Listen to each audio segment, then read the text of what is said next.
नई दिशाएं।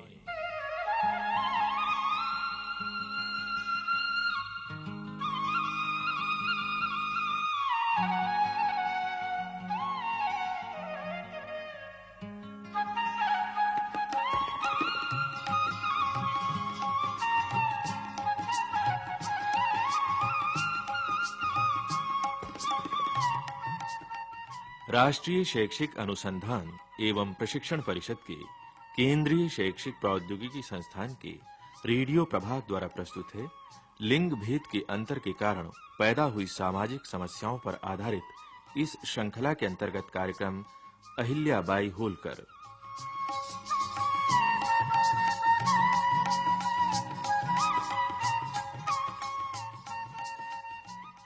बात बहुत पुरानी नहीं है। 18वीं शताब्दी में औरंगजेब की मृत्यु के बाद मुगलों की शक्ति क्षीण हो रही थी। उधर दक्षिण में मराठों का प्रभुत्व बढ़ रहा था। मराठों के नरेश सतारा में रहते थे, पर वे नाम मात्र के ही राजा थे। सारी शक्ति प्रधानमंत्री पेशवा के हाथों में थी। पेशवा की आज्ञा से मराठा सरदार दक्षिण की सीमा पार कर उत्तर पर भी अधिकार जमा रहे थे। मालवा और राजस्थान के अनेक राज्य मराठा सेनाओं ने जीत लिए थे। इनमें से कुछ राज्य पेशवा बाजीराव ने अपने सेनापतियों को जागीरों के रूप में दे दिए थे, और इन्हीं में से एक थे मल्हार राव होलकर, जिन्हें 1730 में मालवा की जागीर मिली। उन्होंने इंदौर को अपनी राजधानी बनाया और स्वतंत्र होलकर राज्य की स्थापना की।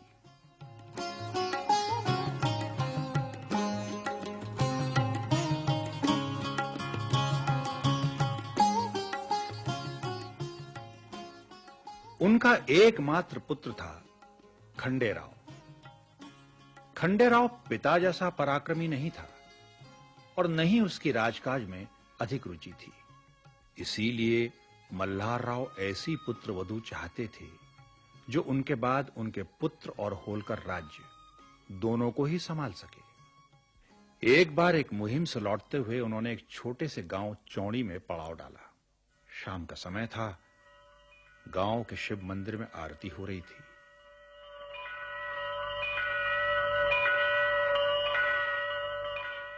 मल्हार राव कुछ समय के लिए ठहर गए।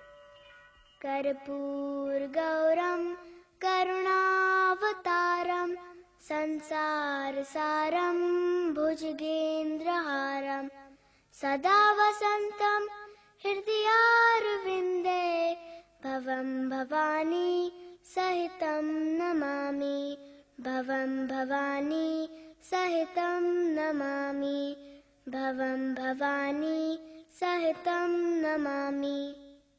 आहा, कैसी प्यारी बालिका है।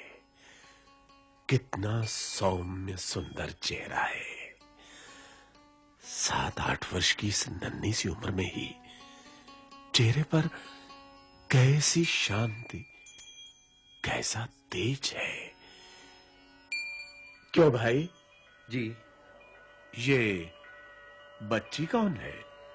आप परदेसी मालूम होते हैं। हाँ, परदेसी ही हूं। जब तो नहीं पहचानते। ये हमारे पटेल माणको जी शिंदे की बेटी है, अहिल्याबाई। वो जो उधर खड़े आरती ले रहे हैं। अच्छा अच्छा। तो उनसे परिचय करता हूं। जी। नमस्कार पटेल जी। नमस्कार श्रीमान। क्षमा करें, मैंने आपको पहचाना नहीं। पहचानेंगे कैसे? मैं पहली बार आया हूं इस गांव में। जी। पेशवा का सेवक हूं। मेरा नाम मल्हार राव होलकर है। आहो, धन्य भाग्य हमारे। शौर्य और रण कौशल में अद्वितीय सेनापति होलकर का नाम किसने नहीं सुना। आप यदि आज रात कृपा करके हमारे अतिथि हो तो हमारा गौरव बढ़ेगा। ये आप क्या कह रहे हैं? ये तो मेरा सौभाग्य है। एक क्षण रुकें श्रीमान, मैं अपनी बिटिया को साथ ले लूं। अहिल्या, बेटी अहिल्या। आई बाबा। जी बाबा। इन्हें प्रणाम करो बेटी। आप पेशवा के दाएं हाथ श्रीमंत मल्हार राव होलकर जी हैं। प्रणाम करती हूँ श्रीमान। आयुष्मती हो बेटी, राजरानी बनो। मल्हार राव को वो सांवली सलोनी बालिका इतनी भा गई कि वे उसे अपनी पुत्र वधू बनाकर ले गए। गांव की बालिका अहिल्या होलकर राज्य की राजरानी बनी।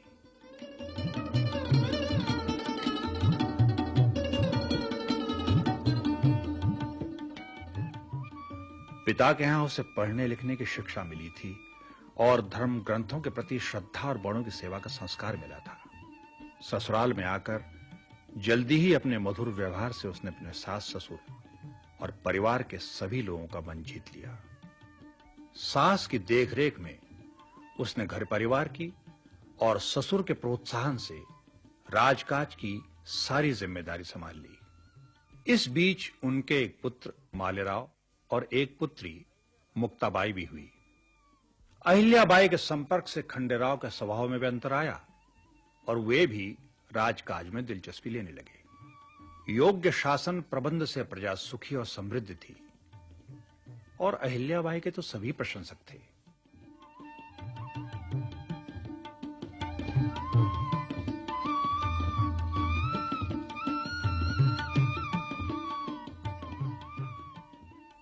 तभी सूरजमल जाट से युद्ध करते हुए खंडेराव वीर गति को प्राप्त हुए।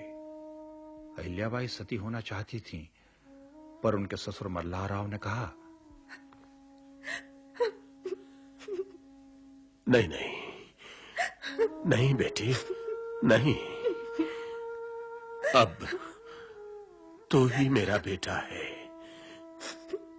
तू चली जाएगी तो मुझे कौन संभालेगा? तेरे बिना हम कहीं के नहीं रहेंगे बेटी। लेकिन पिताजी, उनके बिना मैं... देख बेटा, ये सारा राजपाट तेरा है, तुझे ही इसे संभालना है। अब तक भी मैंने तुझे ही अपना लड़का समझकर सब कुछ सौंप रखा था।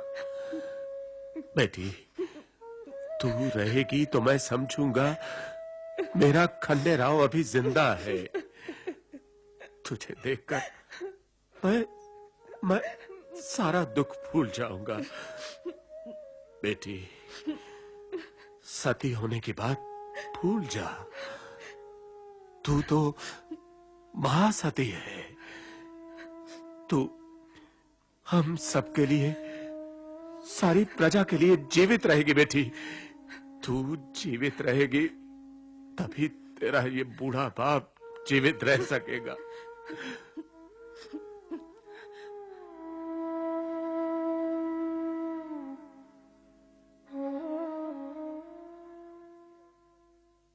मल्हार राव की ये अवस्था देख अहिल्याबाई ने सती होने का विचार त्याग दिया और पूरी कर्मठता से होलकर राज्य की बागडोर अपने सुयोग्य हाथों में संभाल ली। कुछ दिनों बाद वृद्ध मल्हार राव भी चल बसे। अहिल्याबाई ने अपने पुत्र मालेराव को बड़े लाड़ प्यार से बड़ा किया, उसकी शादी की और उसे राजगद्दी सौंपी।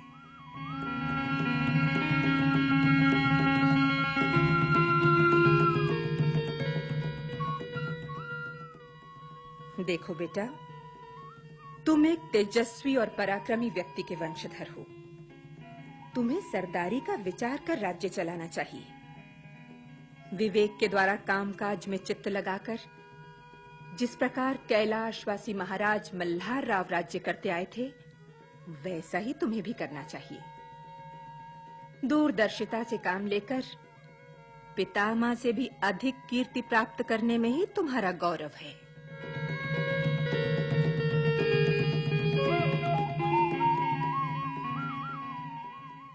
लेकिन अहिल्याबाई का यह स्वप्न पूरा नहीं हो सका।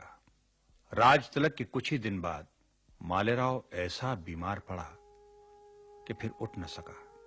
मात्र 22 साल की आयु में उसका स्वर्गवास हो गया।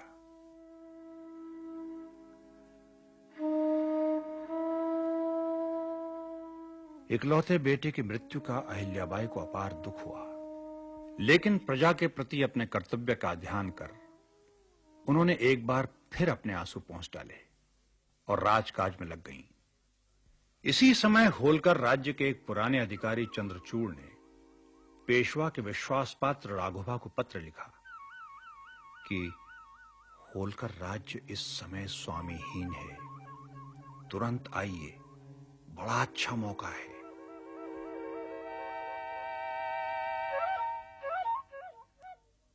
अहिल्याबाई को इस षड्यंत्र का पता लग गया। उन्होंने घोषणा करवा दी कि होलकर राज्य की संपूर्ण सत्ता उन्होंने अपने हाथ में ले ली है। सेनापति तुकोजीराव ने राजमाता को पूरा सहयोग दिया। राजमाता अहिल्याबाई ने अस्त्र शस्त्र और रसद इकट्ठे करने शुरू कर दिए। पड़ोसी राज्यों को संदेश भेजे। पेशवा माधवराव के पास भी सारी जानकारी भेज दी। सभी ने उनकी सहायता करने का आश्वासन दिया और पेशवा ने भी उन्हीं का पक्ष लिया। इसके साथ ही अहिल्याबाई ने एक सर्वथा नवीन प्रयोग किया। उन्होंने स्त्रियों की एक सेना तैयार की और उसे अस्त्र शस्त्रों का पूरा प्रशिक्षण दिया।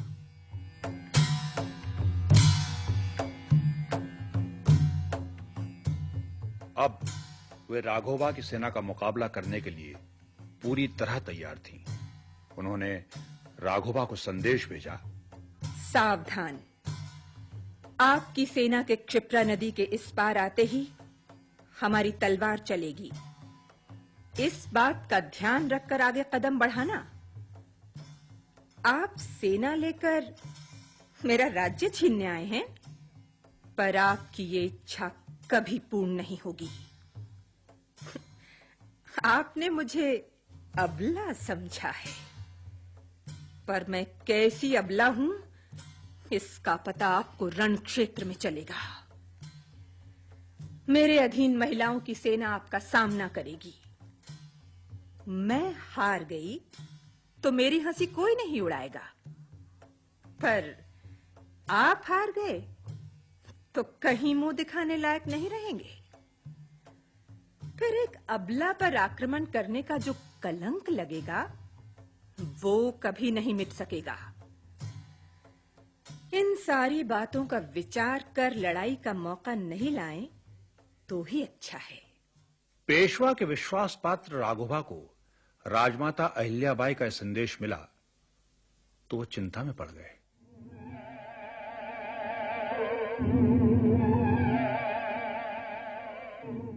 बाप रे, ये क्या अबला का स्वर है? अरे ये तो शेरनी है, शेरनी। अरे राघोबा दादा, आप तो व्यर्थ ही घबराते हैं। अहिल्याबाई कुछ भी कह ले, आखिर हैं तो स्त्री ही। रण क्षेत्र में आपकी सेना का मुकाबला कैसे करेंगी भला? देखो चंद्रचूड़, मैं तुम्हारे कहने में आकर अपने आप को काफी उपहास का पात्र बना चुका हूं। तुम कहते थे होलकर वंश में कोई पुरुष नहीं बचा, राजमाता शोक में डूबी हैं, युद्ध क्या करेंगी। होलकर राज्य पके आम सा आपकी झोली में टपक पड़ेगा। लेकिन यहां तो लेने के देने पड़ गए। राजमाता मुकाबले के लिए तैयार है, और वो भी स्त्रियों की सेना के साथ। और ऊपर से उनका वो सेनापति तुकोजी मल्हार राव के साथ युद्ध कौशल सीखा हुआ पुराना सैनिक है। उससे लड़ाई जीतना कोई हंसी ठट्ठा नहीं है। लेकिन दादा, आपके पास इतनी विशाल सेना है, आप युद्ध से डरते क्यों? बस बस रहने दो। तुम्हारे मुंह से ये सब बातें शोभा नहीं देती। ऐसे ही बहादुर थे तो अपने बूते पर होलकर राज पर अधिकार क्यों नहीं कर लिया? लेकिन दादा, बस तुम चुप रहो। और देखो, मेरा ये संदेश राजमाता अहिल्याबाई के पास पहुंचाने की व्यवस्था करो। कहिए, क्या संदेश है? यथा योग्य के बाद कहला दो कि हम कोई लड़ने नहीं आए। हम तो आपके इकलौते बेटे माले राव की दुखद मृत्यु का समाचार सुनकर संवेदना प्रकट करने आए हैं। आप सब व्यर्थ धारणाएं बना बैठे हैं।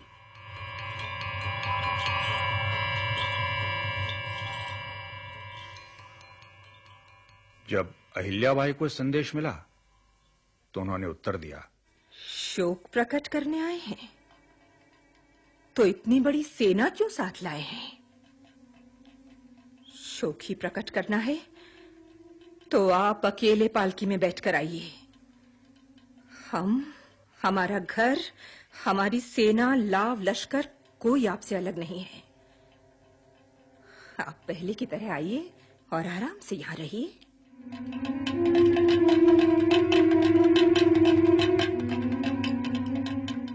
राघोबा बाजी हार चुका था। एक पालकी में बैठ अपने 5-7 सरदारों के साथ वो तुकोजी के पास आया। तुकोजी ने श्रद्धापूर्वक उसे प्रणाम किया। सब साथ साथ इंदौर आए। अहिल्याबाई ने बड़े आदर से राघोबा का स्वागत सत्कार किया। इस तरह राज्य पर आए इस भीषण संकट को उन्होंने अपने साहस और सूझबूझ से दूर कर दिया। इसके बाद तो उनकी कीर्ति दूर दूर तक फैल गई। उन्होंने अपने राज्य से डाकुओं और पिंडारियों का संकट मिटा दिया। जंगलों में रहने वाली जो जनजातियां यात्रियों को लूटती थीं, उन्हें ही उन वनमार्गों का संरक्षक बना दिया। विद्वानों, व्यापारियों और हस्तशिल्पियों को राज्य की ओर से संरक्षण दिया। वो इंदौर का राजमहल छोड़कर तीर्थ स्थान महेश्वर के एक साधारण घर में रहने लगी।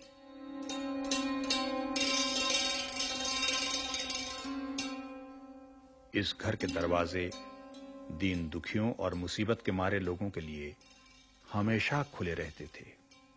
वे सबकी मां थीं।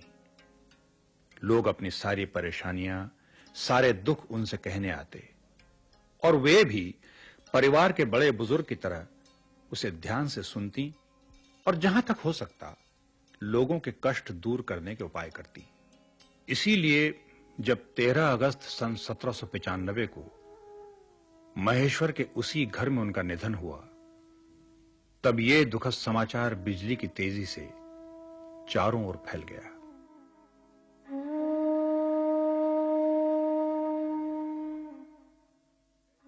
हर व्यक्ति ऐसा अधीर था जैसे उसकी सगी मां चल बसी हो।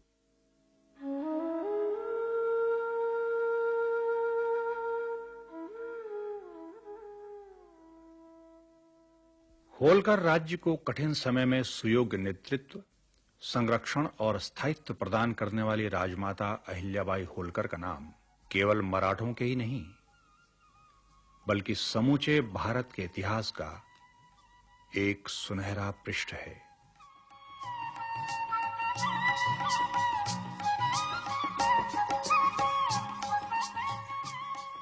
अहिल्याबाई होलकर। अभी आप सुन रहे थे ये कार्यक्रम। आलेख डॉक्टर शुभ्रा शर्मा, विषय संयोजन ममता गुप्ता, कलाकार V.M. बडोला, नीरज शर्मा, जैमिनी कुमार, वीना होरा, अभय भार्गव, सुरेंद्र सेठी, B.R.L. सक्सेना, पल्लवी सरन, ध्वनियांकन सतीश लाड़े तथा निर्माण एवं प्रस्तुति वंदना निगम।